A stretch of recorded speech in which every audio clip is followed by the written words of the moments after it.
안녕하세요. 대전 이손내과 이준철 원장. 박혜빈 간호사입니다.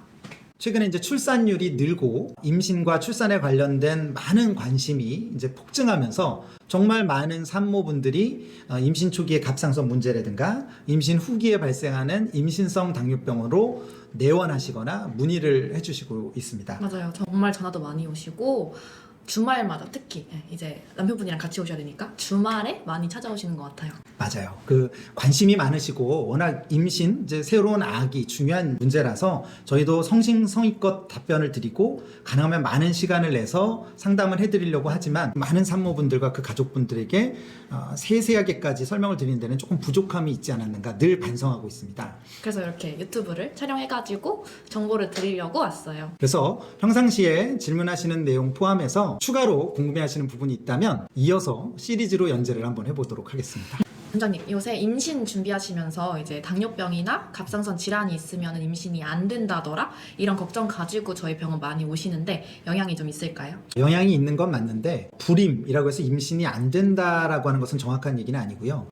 임신을 어렵게 한다, 즉 난임의 원인은 될 수가 있습니다. 반대로 치면 어렵다는 얘기는 잘 극복하면 충분히 임신이 될 수 있다는 얘기인데, 먼저 갑상선부터 얘기를 하자면 이 갑상선항 호르몬이 평소에는 배란, 즉 난소에게 난자를 내보내라 이런 신호도 내기도 하고 이런 생리 주기를 조절하는 데 매우 중요한 역할을 하는 호르몬이라서 갑상선에 문제가 있으면 당연히 임신이 잘 안 될 가능성이 있습니다.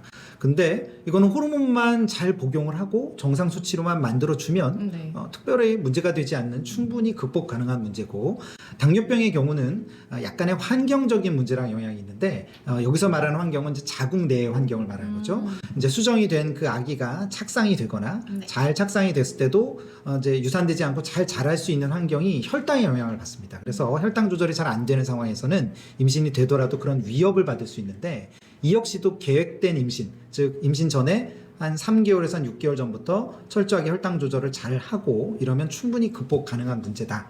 그래서 결론을 내보면 당뇨병이 있거나 갑상선 질환이 있다고 해서 불임의 원인이 된다기보다는 임신을 방해하고 유산이나 합병증을 유발하는 원인이 되는 거지, 충분히 잘 대비하면 극복할 수 있다 정도로 이해하면 될 것 같습니다.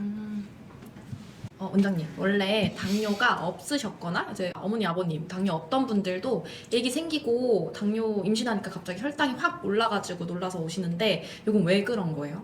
이 임신성 당뇨병은 보통은 한 임신 중기 이후쯤부터 이제 생기게 되는 현상인데 정말 실제로 진료실에 오는 많은 산모들이 그런 얘기를 해요.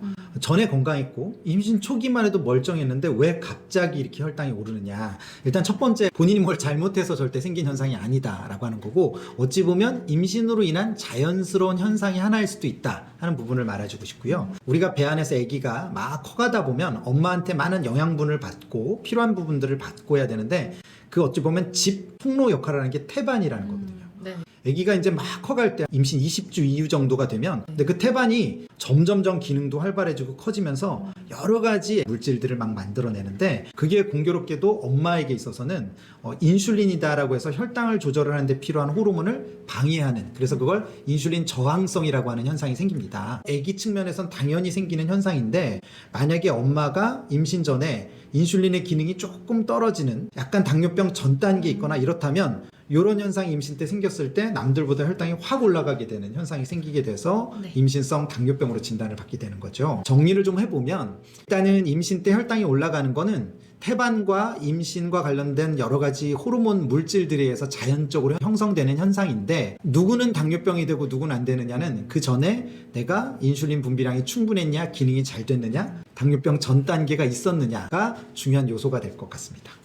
어쩔 수 없이 당뇨가 만들어지는 환경이 되는 거네요? 그렇죠. 본인 스스로가 뭔가 단 것을 먹거나 임신 기간에 너무 살이 쪄서 생긴 자책할 만한 사유만으로 생각해서는 안 될 것 같아요. 네, 알겠습니다.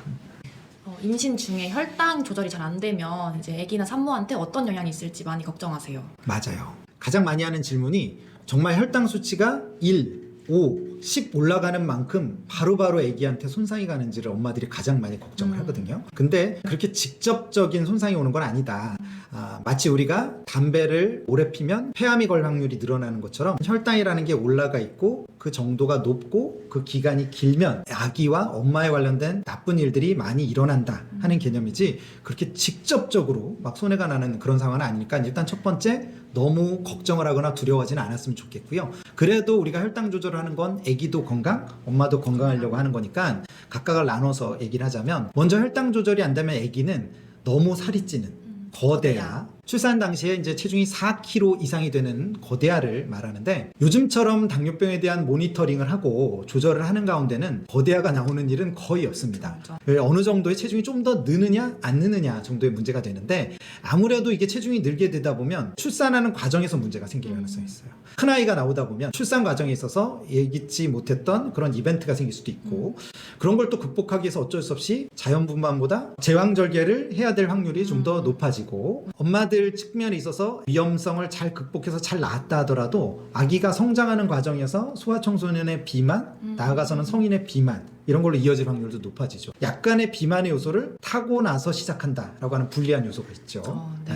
그리고 이제 엄마 측면에서 보면 아무래도 큰 아이를 이제 키우다 보면 그만큼 과부하가 걸리겠죠. 임신성 고혈압, 임신성 전자간증, 이렇게 해서 엄마의 혈압이 오른다던가 콩팥 기능이 나빠진다던가 이런 다양한 엄마 측 합병증도 증가하는 측면이 있습니다. 혈당 조절을 잘하지 않으면 아기가 너무 커지고 그 큰 아이를 임신 끝까지 끌고 가는 가운데 있어서 엄마가 약해지고 그래서 최선을 다해서 혈당을 떨어뜨려야 되는 게 맞는데, 너무 두려워하지 말아야 될 것은 조절을 잘하면 충분히 극복한 문제고, 조절하는 과정에서 혈당이 뭐 조금 높다고 해서 바로바로 이런 일이 일어나는 문제가 아니라서 산부인과에서 모니터링을 잘해주고 혈당 조절을 잘해주면 충분히 극복 가능한 문제입니다. 합병증, 아기한테 오는 합병증 중에요. 출산하고 나서 아기는 저혈당에 빠진다는 얘기를 많이 들었거든요. 근데 어머님은 고혈당인데 왜 아기는 저혈당인 거죠? 실제로 진료실에서 산모들이 정말 많이 궁금해 하거든요. 당연히 이해가 되는 게, 상식적으로 당뇨병은 혈당이 높아지는, 즉 고혈당을 유발하는 병인데 왜 아기는 저혈당이 오나?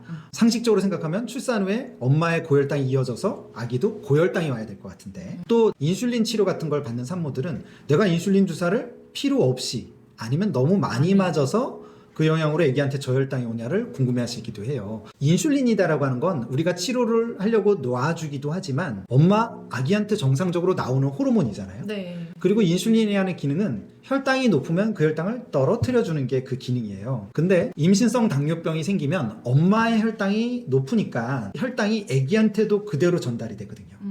근데 아기는 인슐린이 정상적으로 잘 나오는 건강한 아기잖아요. 근데 엄마는 임신성 당뇨병이라 그 고혈당을 해결하기 위해서 인슐린을 맞고 있는 상황이고, 근데 이게 연결이 돼 있을 때 얘기지, 출산을 딱 하게 되면 아기는 어떤 현상이 생기냐, 엄마한테 오는 그동안의 고혈당으로 일반적인 아기보다 인슐린이 많이 나오고 있었는데 출산이 딱 되면서 엄마한테 오는 피가 딱 안 오니까 갑자기 당뇨병이 아닌 정상 아기가 되는 거죠. 근데 그 직전까지 엄마한테 왔던 혈당을 극복하기 위해서 아기는 나름대로 자기 인슐린을 많이 만들어내고 있었거든요. 근데 그게 딱 끊기니까 반대로 인슐린은 많이 나오고 있는데 혈당은 뚝 떨어지니까 저혈당이 오죠. 엄마가 평상시 혈당 조절을 잘해서 인슐린을 맞든 먹는 걸 조절하든 잘해서 혈당을 가능하면 정상에 가까운 상태를 유지를 하면 아기에게도 그 정상 혈당이 유지가 되겠고, 출산하고 나서도 갑자기 고혈당이 저혈당으로 빠질 만한 환경 변화가 최소화되고, 그래서 오히려 임신성 당뇨병 환자로서 치료를 하고 있다면 더 열심히 혈당 조절을 해주는 것이, 그게 인슐린을 맞든 안 맞든 정말 출산 이후에 아기의 저혈당을 막는 핵심이 되는 거죠. 제일 좋은 방법이겠네요. 원장님, 요새 임당 환자분들 뿐만이 아니라 갑상선 문제 때문에 임신 초기에 산모분들이 많이 오세요. 이것도 초기에 많이 오시는 이유가 있을까요? 워낙 임신이라는 게 인생에 있어서 중요한 과업이기 때문에 모든 것들이 잘 돼야 되는데, 산부인과에서 임신을 준비하는 과정이나 또 임신이 확인된 초기에는 이 갑상선 호르몬 검사를 거의 기본으로 합니다. 그러다 보니 숨겨져 있던 문제가 많이 발견돼서 오는 게, 저희같이 이제 갑상선을 보는 내분비 내과 의사 입장에서는 다행인 일인데, 일단 첫 번째 원인은 검사를 기본으로 하고 있다는 게 첫 번째 요인인 것 같고요. 네. 갑상선 호르몬이 왜 초기에 중요하냐가 어찌 보면 질문의 핵심일 것 같은데요. 갑상선 호르몬이 여러 가지 기능을 하지만 임신한 여성 입장에서 보면 태아가 배 안에서 만들어질 때 뭐 신경계 그리고 골격계 이런 중요한 장기가 아기가 만들어지는데 매우 중요한 역할을 하는 호르몬이거든요. 근데 문제는 아기가 이제 처음 만들어지는 과정에서는 자기 갑상선도 아직 만들어져 있지 않기 때문에 이 성장에 필요한 호르몬을 어쩔 수 없이 초기에는 엄마가 만들어주는 걸로 받아서 써야 되거든요. 자기의 갑상선이 완성되는 게 대략 20주니까 아주 중요한 시기로는 임신 한 12주에서 13주, 임신을 3분기로 나눠서 1, 3분기, 2, 3분기, 3, 4분기라고 하는데 그중에 1, 3분기에 해당하는 시기가 되겠는데요. 이 기간 동안은 본인의 성장을 위해서 어쩔 수 없이 엄마에게 갑상선 호르몬을 받아야 되는, 그러니까 반대로 치면 모든 여성은 임신을 하면 임신 1, 3분기에는 갑상선 기능 항진증이 되는 거예요. 임신 전을 기준으로 보면 전을 100%다 하면 대략 한 150% 정도까지 갑상선 호르몬이 확 올라가야 되죠. 근데 이 150%다라고 하는 게 모든 사람에게 똑같은 게 아니죠. 어떤 산모는 120% 올라가기도 하고 어떤 산모는 130%, 심지어는 임신 전에 100%가 아닌 산모들은 80%에서 시작해서 110% 겨우 갈 수도 있고, 이렇게 되다 보니까 상대적인 결핍, 즉 엄마 입장에서의 갑상선 호르몬이 정말 부족하다기보다는 아기를 잘 키우기 위해서 늘어나야 되는 양이 부족하다라고 해서 판단을 내리고 이제 호르몬을 처방하고 하는 일들이 임신 초기에 매우 중요할 수밖에 없죠. 그리고 또 불가항력적인 부분도 있는데요. 우리가 임신을 하면 우리 몸 안에서 HCG라고 하는 이제 호르몬이 나오게 되는데, 이 호르몬이 정말 특이하게도 우리 몸 안에서 갑상선 호르몬을 조절하는 TSH라고 하는 호르몬과 거의 유사하게 생겼어요. 그래서 이 호르몬이 임신 초기에 확 올라갈 때 갑상선 기능도 그에 맞춰서 확 요동을 치는 현상이 생겨서 멀쩡했던 갑상선이 임신 초기에 막 불안정해질 확률이 높아지죠. 정리해보면 어쩔 수 없이 아기를 잘 만들고 키우고 이러기 위해서 엄마의 갑상선 호르몬이 요구량이 확 늘어난다는 게 하나이고, 동시에 임신이라는 환경 때문에 정상적으로 잘 조절되던 갑상선 호르몬도 뭔가 조절에 방해를 받는다는 게 한 요소가 되고, 이런 모든 일들이 보통은 임신 초기에 일어나니까 그때가 되게 중요하고 검사도 해서 이상을 찾고 빠르게 대처하고 하는 게 중요한 시기가 되는 것 같습니다. 어머니 호르몬이 완전 변동이 큰 시기네요. 네, 임신과 관련해서 갑상선 호르몬의 변화는 정말 저희가 내분비를 공부하는 의사들 사이에서 가장 신비로운 변화 중에 하나다라고 할 정도로 아주 복잡하면서도 어찌 보면 아기를 잘 키우기 위한 인체의 신비와 같은 변화라고 할 수 있어요. 그러면 임신 중에요, 원장님. 인슐린 맞아도 되나요? 갑상선 약 먹어도 되나요? 걱정 진짜 많이 하세요. 괜찮을까요?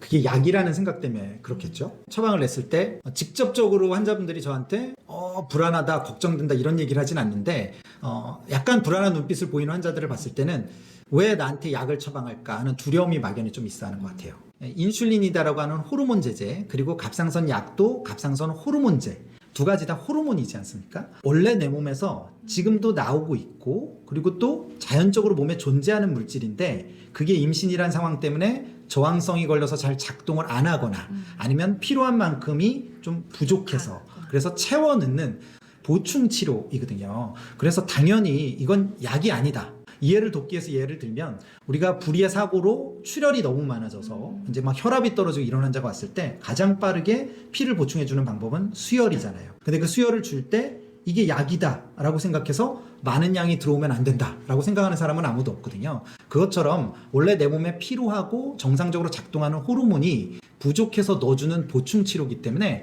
당연히 약과는 달리 인체에 해가 없고, 오히려 그런 호르몬들을 잘 보충을 해줘서 건강을 유지하는 게 진짜 안전한 방법이죠. 보충제다 이렇게 생각하면 더 편안하게 다가올 수 있겠네요. 그렇죠. 자, 지금까지 임신성 당뇨병과 임신 중에 발생하는 갑상선 질환에 대해서 진료실에서 정말 많은 산모들이 하셨던 질문들을 위주로 정리를 해봤습니다. 더 궁금하신 사항은 2부에서 찾아뵙겠습니다. 커밍순.